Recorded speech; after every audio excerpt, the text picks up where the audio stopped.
My terrible sibling publicly shamed me, then I took back my life. I always prided myself on being the responsible one, the peacemaker, the fixer, the one who cleaned up our family messes without complaint.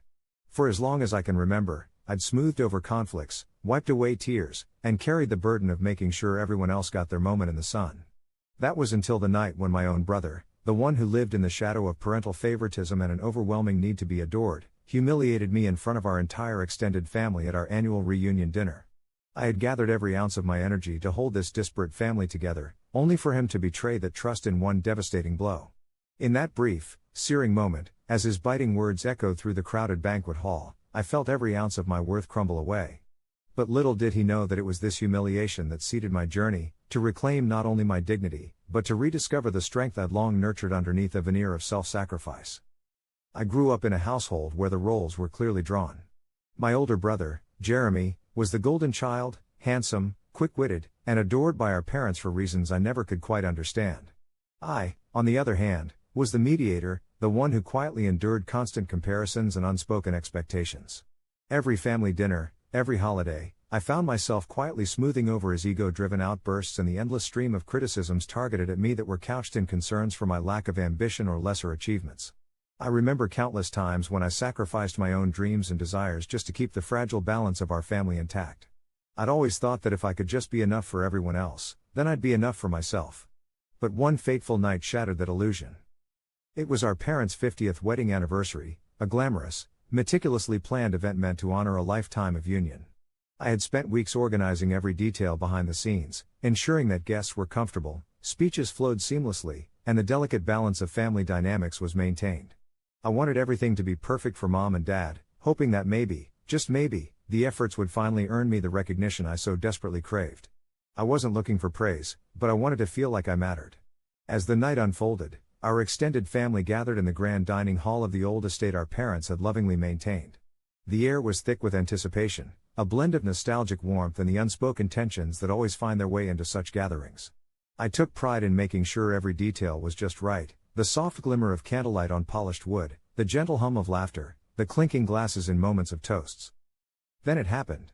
In the midst of the formal proceedings, Jeremy, in his inimitable, cocky style, decided that the spotlight needed to be redirected. He began to recount anecdotes from our childhood, twisting innocent memories into scathing jabs at the expense of my character. His words were laced with sarcasm as he recalled every failure and every perceived slight, how I once accidentally ruined a school project, how I always took the backseat in everything, how I never seemed to get it right no matter how hard I tried. With each sentence, I felt my chest tighten and my pulse race in a crescendo of anger and sorrow. The hall fell silent as he paused only to let the weight of his words sink in, and for a moment, I could see some of the older relatives exchanging glances, those same glances that had always been more kindly disposed toward Jeremy. I struggled to process what was happening, my mind reeling with the whispering doubts that maybe all of those years of underappreciation were, after all, justified. Could I really be as insignificant as he was painting me out to be?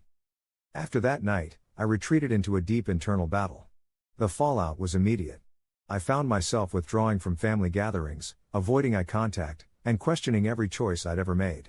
I started to believe that perhaps I wasn't the linchpin of stability after all. I spiraled into moments of self-doubt, questioning whether my constant efforts at being responsible and considerate were nothing more than acts of desperation to win a favor that might never come. I became painfully aware of how easily one's resolve could be shattered by a moment of cruelty masked as humor. Even as I tried to put on a brave face, the memory of his words haunted me, echoing in every moment of quiet introspection. For weeks, I trudged through a haze of confusion and emotional pain. I attempted to force myself back into my routine, but every trivial setback felt magnified by the sting of betrayal. Conversations with trusted friends turned into confessions of inadequacy. One night, as I sat in the dim quiet of my rental apartment, a modest place I'd moved into shortly after the fallout, I broke down over a cup of lukewarm coffee. What if I've wasted my entire life trying to be something I'm not? I whispered into the silence, as tears slipped down my face, burning through the carefully constructed layers of self-belief I'd built over so many years. It was then that I realized something was irrevocably broken within me. The seeds of my own self-doubt had taken deep root, nurtured by years of being overlooked and undervalued. But sometimes, the darkest moments illuminate a path toward change. A turning point came unexpectedly one rainy afternoon when I was walking aimlessly through a park, lost in the labyrinth of my thoughts. I nearly collided with a stranger, a kindly, middle-aged man named Victor who was walking his large, affectionate dog. Sensing my distress, he didn't ask for an explanation, merely offered a warm smile and a few kind words that nudged me back from the edge of despair. "You look like you're carrying a world of troubles on your shoulders," he remarked gently, as if he could somehow see through the fog that enveloped me. I found myself unloading some of the burden I'd been ought to carry alone, and for the first time in months, a fragment of hope shimmered in the vast darkness of my heart. Victor's quiet wisdom, that sometimes life pushes you to the brink so you can rise stronger, stuck with me long after we parted ways that day. Inspired by that encounter, I began to seek ways to reclaim my sense of self-worth. I enrolled in creative writing classes, channeling all my pent-up emotions into the power of storytelling. Each story I wrote felt like an exorcism of the demons that had long tormented me, a way to transform hurt into art. I also took up new hobbies, like gardening and yoga, endeavors that taught me the power of nurturing oneself. Slowly, with each passing day, I began to see that my value was not dictated by the opinions of others, however critical they may be. I started reconnecting with old friends who had always believed in me, engaging in soulful conversations about our struggles and triumphs, and even ventured out to join a local support group where shared experiences of betrayal and healing became the glue that mended our fractured lives. Yet, the sting of public humiliation at that fateful reunion still lingered like an unwelcome ghost during family events. The next time our family gathered, I could feel Jeremy's eyes drilling into me from across the table. His smug smile was a constant reminder of that savage night. I tried to ignore him through forced laughter and hollow smiles, but inside, a storm was raging. For months, I quietly gathered my strength, determined that I would no longer allow his cruelty to define my identity. I documented every instance of his snide remarks, every whispered comment that belittled my accomplishments, noting the time he took credit for projects I had nurtured with blood and sweat, and even the subtle ways in which he manipulated mom and dad's perceptions by painting himself as the unsung hero of our family. My breakthrough came during another tense family dinner, where the pattern of snide backhanded compliments and veiled insults was in full force. I had finally reached the point where silence was no longer an option. With my heart thundering in my chest, I raised my voice in a calm but resolute tone, addressing not only Jeremy but our entire family. "I'm tired of being the quiet doormat," I said, my voice trembling just slightly as I steadied myself. "I've spent my entire life trying to keep the peace, to bridge the gap between what I was told I could be and the reality you've all forced upon me. But I'm here tonight to say that my worth isn't determined by your fleeting judgments or your selective memories of my failures." For a moment, the room fell completely silent. The shock on Jeremy's face was unmistakable, a rare glimpse of vulnerability that momentarily betrayed his confident facade. My words, delivered with raw honesty, resonated with several family members who had long harbored doubts of their own, and in that moment, I felt a surge of empowerment that eclipsed every crippling doubt I'd ever had. In the days that followed, I braced myself for the inevitable fallout. I expected angry retorts, dismissals, even cold silences that would drive me back into isolation. Instead, I found that my long-overlooked narrative was slowly being taken seriously. Some relatives came forward to apologize, sharing their own buried feelings about how the family's dynamics had been twisted over the years. Even though Jeremy continued to wear his defensive mask, I could sense that the seeds of his narcissism were beginning to show cracks. His motivations were clear now, a deep-seated insecurity and an unyielding jealousy of the subtle strengths I possessed. I began to rebuild not just my emotional life, but also my independence. I took on new projects at work where I was able to shine, and I finally allowed myself to pursue passions I'd long ignored in favor of keeping everyone happy. I learned that thriving wasn't just about personal success, it was about embracing every bit of my identity, the vulnerabilities, the strengths, and the scars that told the story of my journey. Jeremy's behavior, however, took on a subtle transformation in our subsequent encounters. He seemed unsettled by my newfound confidence, often lashing out in passive-aggressive remarks that were as cutting as they were desperate. "So, you're writing a book now?" he would say with a sneer, as if trying to belittle my efforts. I'd simply smile and reply, "Yes, maybe one day you'll read it and learn a thing or two about what it really means to be yourself," and though the remark stung him momentarily, I felt that each exchange chipped away at the old dynamics of control he had once wielded with ease. I also began to set real boundaries with our parents, gently but firmly correcting their tendency to favor Jeremy. I reminded them that every family member deserved respect and validation, and that sustained favoritism only bred resentment. There were tense conversations, moments when tears were shed, and painful admissions of guilt on all sides. Yet, by confronting these issues directly, I found that we could eventually begin to mend the deep fissures that had long divided us. One particularly memorable incident on my path to healing occurred during a casual lunch at a friend's new restaurant. I found myself immersed in conversation with an old friend, Dana, who had always admired my resilience and kindness. Over a plate of spicy noodles and steaming dumplings, we reminisced about childhood memories and the disappointments of adulthood. "You know," Dana confided in a hushed tone, "I always felt you were the one holding everything together, even when it was tearing you apart." Her words struck me deeply, reaffirming that perhaps the very qualities I had once seen as weaknesses were, in fact, strengths that had enabled me to endure and grow. It was then that I made a conscious decision to view my past not as a series of betrayals, but as a roadmap that guided me to the undeniable truth: I was capable, and I deserved to be seen for who I truly was, not merely as the family fixer. Slowly, I began to weave together a new support system outside the confines of our oppressive family circle. I enrolled in a local writing workshop where fellow creatives shared our journeys of triumph and failure, and I even started a blog to chronicle my experiences. Each post became a therapeutic exercise, a declaration of independence from the approval-driven existence I had once led. With every encouraging comment and every shared story of similar struggles, I felt the invisible chains of my past begin to dissolve. Back in the oppressive vacuum of family gatherings, I no longer felt compelled to suppress my own narrative. When voices rose in familiar patterns of exclusion and backhanded compliments, I reminded myself of those kinder, honest conversations I had shared with new friends. I started to choose silence and measured retorts over the desperate need to placate those who had long discredited my feelings. I learned that sometimes the bravest act is to simply refuse to be anyone other than oneself. As the months drifted by, the confrontation with Jeremy's cruelty gradually evolved into a new understanding of our flawed relationship. I discovered that beneath the layers of arrogance and cruelty, he was also a man plagued by insecurities, one who had been conditioned by our parents to equate love with perfection. Our father's constant comparisons and our mother's inadvertent dismissals had sown the seeds of eternal rivalry between us.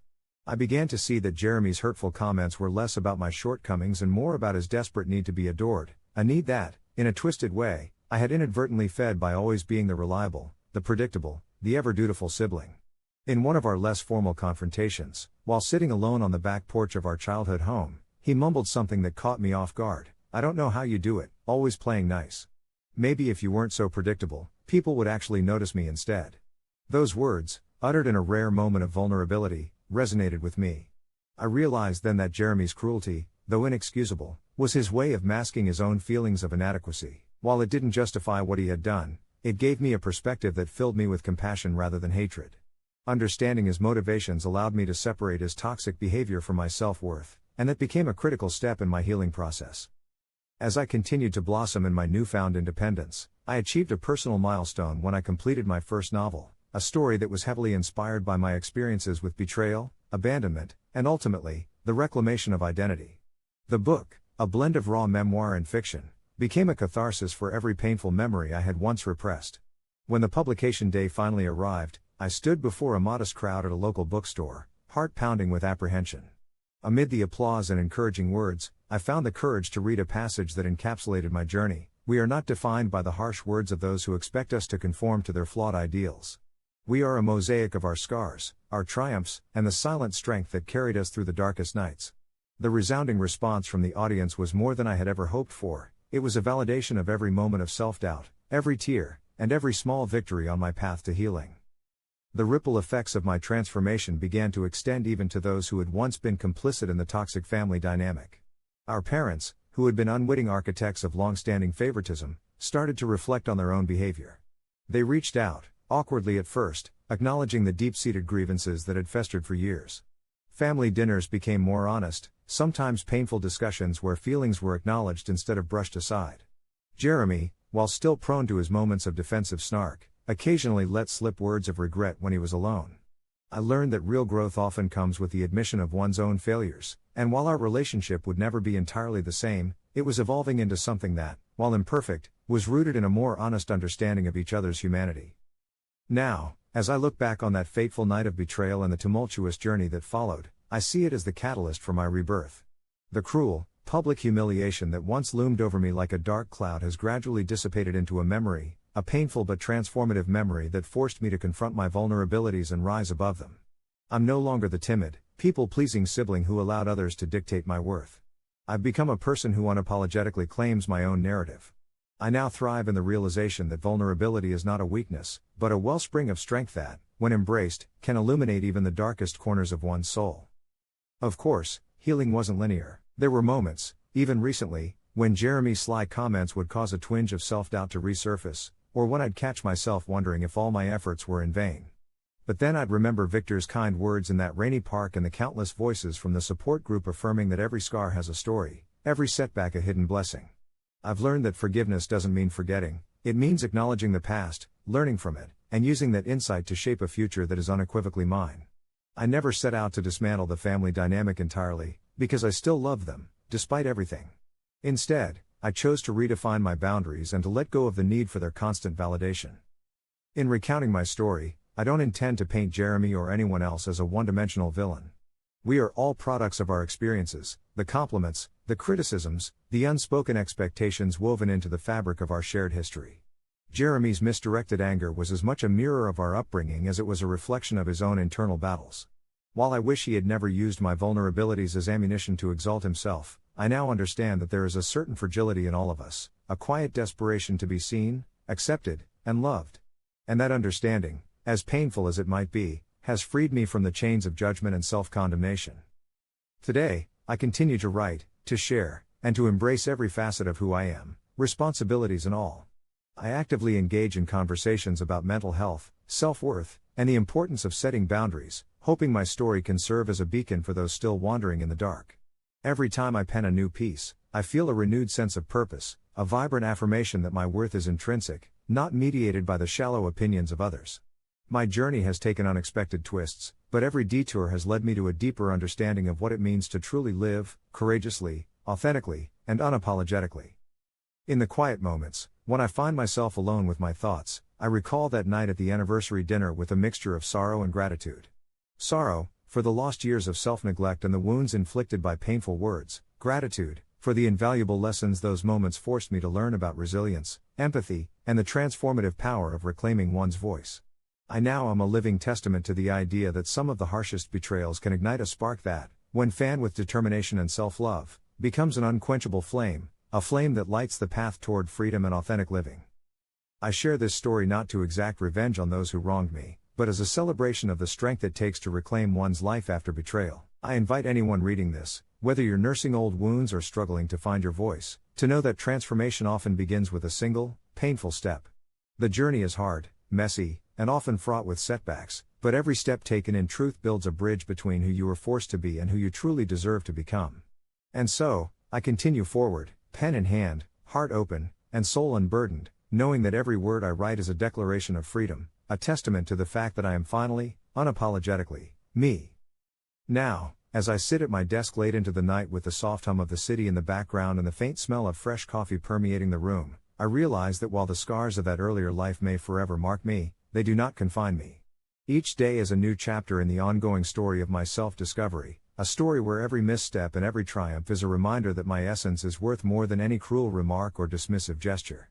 I am a mosaic of experiences, the betrayals, the reconciliations, the small victories that have woven the tapestry of my life, and in that mosaic I find the beauty of imperfection, the strength of vulnerability, and the quiet power of those who have learned to love themselves despite the world's relentless doubts. Looking back now, I can see that the public humiliation, the relentless betrayal, and the years of enduring quiet torment were not curse, but catalyst. They led me to a life where I no longer chase approval, but rather celebrate my own unique journey. I've learned that true power lies not in holding on to grudges but in the courageous act of releasing them, allowing myself to move forward with grace and compassion.